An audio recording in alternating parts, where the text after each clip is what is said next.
Jack the Ripper is a British artist named Walter Richard Sickert. There are lots of reasons that make sense that this man could have been turned into a monster.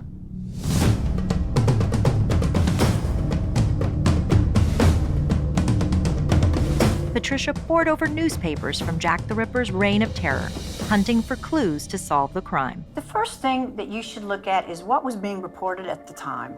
I had a rare book dealer find me the Times for about a 3-year period, every single edition, every single one for each whole year, and had them bound. The paper was ironed. The thing about if you go to a library and you pull up microfiche, for example, or microfilm, where newspaper articles pertaining to a very old case are on file that way, you are at the mercy of who decided to save something. What if there's something in here that nobody ever bothered to put on microfilm? Because they didn't think it's related to Jack the Ripper. And by going through these massive books here, I would come across other crimes that I went, whoa, wait a minute, this is way too similar. And nobody's counting this one, and I talk about this in my book, about other cases.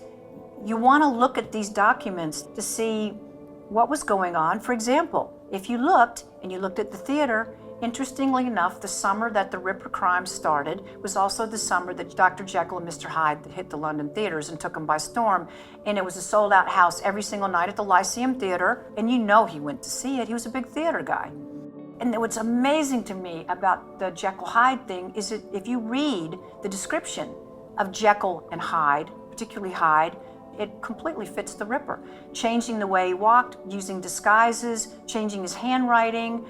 What kind of fantasies got stirred up in that disturbed mind when he's watching Dr. Jekyll and Mr. Hyde? As she kept digging into the case, Patricia discovered yet another clue that led her to Walter Sickert. A soldier appeared at the newspaper. Sickert used to dress as soldiers, and he collected uniforms. He'd go to the Red Cross and he'd beg for the uniforms of dying soldiers. It says, there's been the most horrible crime. There's a woman's torso, over here on the side of the road. They go rushing out in a carriage to this location. There's nothing there. Well, 3 days later, sure enough, in the exact spot that the soldier predicted, a woman's torso is there, wrapped up in cloth and just left on the side of the road. And there's also bits of newspaper adhering to the body. And one of them is a piece of newspaper about this big. And I believe it's from a newspaper called The Echo back then. And I saw this in the police report, and they gave the date of the newspaper, and I have this in my book. Sure enough, I found that newspaper, and they have a Q&A section in it where there were 5 answers to readers' questions that day from another reader whose initials were WS. Now, that could be a coincidence, but maybe it's not. And if you look at those questions he answered, some of them are the type of thing that Walter Sickert would know.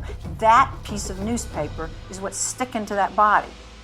How many coincidences are there before they're not coincidences anymore?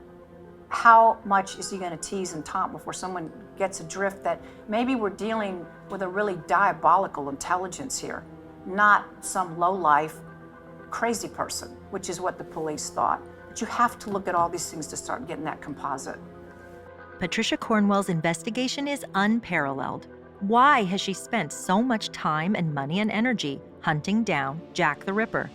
As information has continued to surface, and as I've continued to have people dig through documents for me over the years, it'd be totally irresponsible of me to start something like this and not see it through.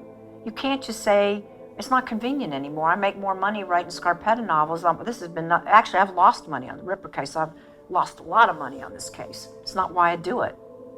But it's truth. Think of those women. Think of those kids.